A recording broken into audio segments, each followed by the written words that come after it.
Hey guys, welcome to my new video.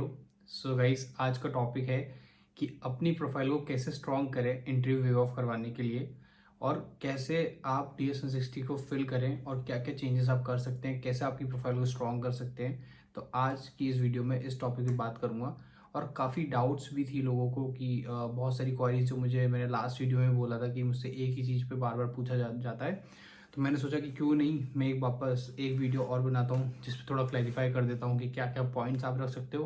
क्योंकि लोग क्या करते हैं, मुझे सीधा प्रोफाइल शेयर कर देते हैं एंड दे टेल कि हमारी इतनी परसेंटेज है 10th में, 12th में, बैचलर्स में। सो हम क्या कर सकते हैं, कैसे कर सकते हैं, हमारा इंटरव्यू होएगा या नहीं होएगा, हम वेव ऑफ के लिए क्या करना है। तो मैं आपको बिल्कुल क्लियर सिनेरियो बता देता हूँ आपको क्या करना है और कैसे करना है। फिर काउंसलर के ऊपर होएगा, वो फाइनल डिसीजन लेगा क्यों आपको करना है, पर अपन अपनी साइड से 100% दे सकते हैं कि बाद में कोई दिक्कत नहीं आए। तो गाइज, अब जैसे मैं आपको 3 पॉइंटर्स बना के लाया हूँ जो कि अपन अपनी साइड से कर सकते हैं, बट आपको क्या करना है मैं आपको वो क्लियर कर रहा हूँ। बट कि जो आपका वेव ऑफ वाला सिनेरियो है वो काउंसलर पर डिसाइड करेगा।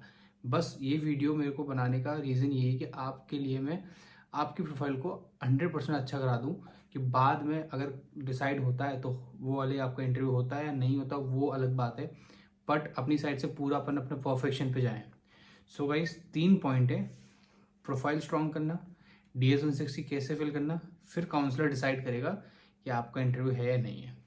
सो फर्स्ट पॉइंट बात करते हैं प्रोफाइल के बारे में। सो गाइस, क्या होता है कि low percentage everyone talks about the low percentage. So what happens कि सब ये बोलते हैं कि भाई हमारी 12th में इतनी है, ये मैटर करेगी क्या। तो देखो गाइस, एक चीज़ से कभी जज नहीं हो गया आप। अगर मान लो आपकी 10 चीज़ें हैं उस पूरी प्रोफाइल में, तो ये नहीं कि आपकी एक चीज़ ही बहुत ज़्यादा हाईलाइट होगी। हाँ, नो डाउट कि हल्की फुल्की हाईलाइट होगी, पर अगर मान लो आपकी 9 चीज़ें बहुत अच्छी हैं तो वो एक चीज़ इतने मैटर नहीं करेगी। सो सबसे पहले प्रोफाइल को आप अच्छा कैसे करें। बहुत सारे लोग सिर्फ ये एम बना के रखते हैं हमको तो यूएस जाना है। अब वो क्या करते हैं, ना तो आइल्स देना पसंद करते हैं ना डुओलिंगो देना पसंद करते हैं। वो चाहते हैं कि हाई रैंक वाली यूनिवर्सिटी मिल जाए और बजट भी कम हो। तो गाइज, ये इम्पॉसिबल वाली चीज़ें हैं। इसमें तो आपको इंटरव्यू में अपियर होना ही पड़ेगा, क्योंकि आप कुछ अच्छा कर ही नहीं रहे हो, कुछ अच्छा बेनिफिशियल या कोई प्लस चीज़ आप ऐड ही नहीं कर रहे हो प्रोफाइल में। जैसे मान लो मैंने बैचलर्स की, बैचलर्स का मैंने कोई यूनिवर्सिटी में अप्लाई किया और मेरे मार्क्स के बेसिस पे ही मेरी I-20 आ गई और मैं चला गया। तो मैंने किया क्या, बस मेरे तो वही जो चलता है वही सेम चीज़ दिखा दी। अब क्या होता है कि लोग क्या करते हैं, सिर्फ सिंपल और बहुत नॉर्मल से रखते हैं। अब जैसे क्या होता है कि जब आपने बैचलर्स की फिर आपने एक एक्सपीरियंस गेन कर लिया 1-2 साल का, तो आपकी प्रोफाइल पे एक एड ऑन हो गया कि आपको 2 साल का एक्सपीरियंस है, 3 साल का एक्सपीरियंस है, 1 साल का एक्सपीरियंस है। आपने आइल्स दी हुई है, सैट दी हुई है, GRE दी हुई है, GMAT दी हुई है, ये मान लो डुओलिंगो दिया है। तो ये प्लस पॉइंट कर रहे हो आप सिर्फ एक कंट्री के लिए। एज एन इंडिया अपन कुछ एज एन इंडिया में कुछ अपन को देना नहीं पड़ता। पर लेकिन अगर आप जब यूएस जाते हो तो बहुत सारे सोचते हैं हम तो कुछ भी नहीं दे और हमारा सिर्फ ऐसे हो जाए। तो गाइस, प्रोफाइल ऐसे इंप्रूव नहीं होगी। You need to give something, you need to add some value to your profile by giving some exams, getting some experience, getting some internships. तो अगर आपने 6 महीने 1 साल की इंटर्नशिप की है, उसका एक्सपीरियंस लगे, फिर आप अप्लाई कर रहे हो, काउंसलर को आपकी DS160 में दिख जाएगा कि आपने क्या क्या फिल किया है। सो गाइस, प्रोफाइल स्ट्रॉन्ग करने के तरीके: experience, extra exams, courses, some certificates, curriculum activities and many more, जो आपके अकॉर्डिंग हो। मेरे को जो दिख रहा है मैंने आपको बता दिया, क्योंकि प्रोफाइल स्ट्रांग होगी तभी आप आगे बढ़ोगे ना चीज़ों को। अगर प्रोफाइल स्ट्रांग होगी तो यहीं अगर आप लैग कर गए तो फिर आपको इंटरव्यू में अपेयर होना है। अब मैं ये नहीं कह रहा कि अगर आपकी प्रोफाइल स्ट्रांग नहीं है, आपने कुछ भी नहीं किया और आपके यूनिवर्सिटी में से सीधी I-20 आ गई और आपका वीज़ा नहीं लगे, ऐसे नहीं बोला। वीज़ा लग जाएगा, इंटरव्यू के बाद तो लग ही जाएगा। बट ये भी मेरा मेन पॉइंट है कि नो इंटरव्यू, मतलब वेव ऑफ कैसे करवा सकते हैं अपन अपनी एंड से, क्या बेस्ट ट्राई कर सकते हैं कि काउंसलर को देखकर प्रोफाइल अच्छी लग जाए और इंटरव्यू नहीं हो, तो अपनी साइड से अपन बेस्ट क्या दे सकते हैं। तो मेरा मेन पॉइंट आपसे यही बात करने का है। जैसे कि मैंने आपको 5 से 6 पॉइंट बता दिए प्रोफाइल के बारे में। तो ये सिनेरियो, 2 सिनेरियो आपको बिल्कुल क्लियर हो गए प्रोफाइल में कि एक आप कुछ भी नहीं कर रहे और एक आप बहुत कुछ करके जा रहे हो, प्रोफाइल में ऐड कर रहे हो।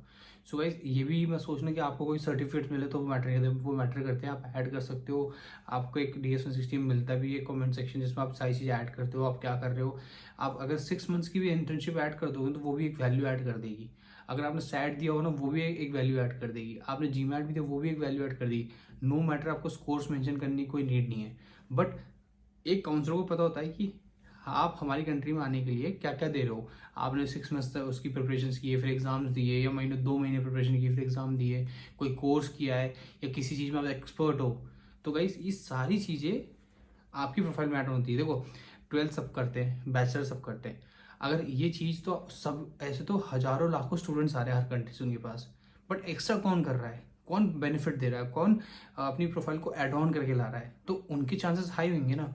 So this is how you can make your profile good. I am not saying कि ऐसे करने से आपका वेव ऑफ हो जाएगा, बट मेरे अकॉर्डिंग ये आप अपने प्रोफाइल में पॉजिटिव चीज़ें ऐड कर रहे हो, कोर्सेस ऐड कर रहे हो, आप प्रोफाइल को और स्ट्रांग बना रहे हो, तो उससे क्या है आपके चांसेस हाई हो जाएंगे। एक आप इस पे सारे स्टूडेंट्स हैं जो 12th और बीकॉम करके बैचलर्स करके आए।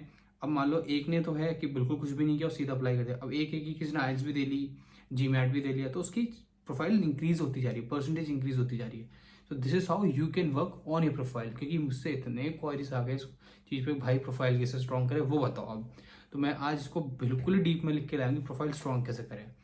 अब आता है सेकेंड सिनेरियो, ये बहुत इंपॉर्टेंट है, इसको पूरा सुनना, इसको मिस मत करना, ये बहुत इंपॉर्टेंट रोल प्ले करता है। वो है DS-160 फॉर्म।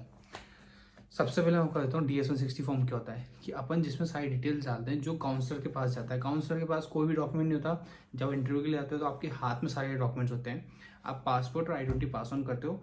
फिर आप सोचते हो कि काउंसलर के पास तो दो ही चीज़ें, नहीं, आपने पूरा बैकग्राउंड ऑलरेडी DS-160 में फिल कर दिया है, और जब उसने पासपोर्ट को स्कैन किया, उसके जो लैब उस कंप्यूटर में जो वो देख रहा होता है ना, आपकी तरफ देखता नहीं है, वो यहीं बैठा बैठा क्वेश्चन करता रहेगा आपसे, उसकी स्क्रीन में नजर रहेगी और आपसे क्वेश्चन करता रहेगा।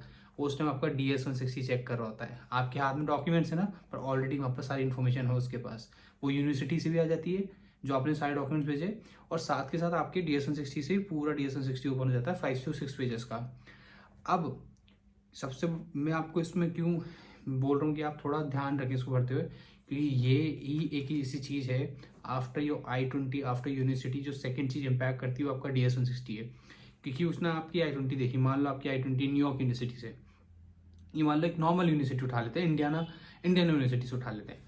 तो जैसे आपकी यूनिवर्सिटी की उसने देखी, उसके बाद आपसे उससे क्वेश्चन करना स्टार्ट कर दिया, उसका ध्यान रहेगा DS-160 पे। तो DS-160 में चेक करता रहेगा वो, अच्छा वो करता रहेगा, उसमें से वो क्वेरी उठाएगा, अच्छा do you have an English proficiency test. तो वही चीज़ है कि आप जब DS-160 भरने जा रहे हो, फ्री माइंड हो जाओ, सारे डॉक्यूमेंट सामने रख लो, सारी पॉजिटिव एक ऐसा रजिस्टर ले लो, पहले चीज़ें ऐड कर दो कि मैंने क्या क्या किया हुआ लाइफ में, क्या क्या अच्छी अच्छी चीज़ें की, क्या क्या पॉजिटिव चीज़ें लाइफ में, मतलब नहीं होता अपनी पढ़ाइयों में, अपने बैकग्राउंड में। तो सारी चीज़ें लिख के रख लो कि मैंने ये किया, मुझे ये ऐड करना है। फिर आप सुकून से बैठकर एक DS-160 फॉर्म फिल करो, उसको इतना अच्छा बनाओ कि जब वो चेक करें ना तो इम्प्रेस हो जाए आपकी प्रोफाइल से। समझ लो। तो जैसे मैंने प्रोफाइल पे तो बता ही दिया आपको कैसे ऐड कर सकते हो, तो वो तो एक अपन खुद कर सकते हैं, पर DS-160 तो अपने हाथ में होता ही है, इसको कैसे भरना है वो सबसे इंपॉर्टेंट रोल प्ले करता है। लोग क्या जल्दबाजी में, अच्छा फॉर्म ही तो फिल करना है जल्दी यार, ठीक है टाइम लग रहा है, टाइम, लोग बैठते नहीं है, बैठना पसंद किसी को ही नहीं है, जल्दी जल्दी फिल करते हैं। और कंसल्टेंसीज, एजेंट्स, वो क्या करते हैं, वो तो हम भर देंगे सर, हम भर देंगे। अब आप आज मैंने क्या किया लाइफ में, मैंने उसको बता तो दिया, बट मैं ही तो बता पाऊंगा कि मैं कितना अच्छा लिख सकता हूँ उसमें।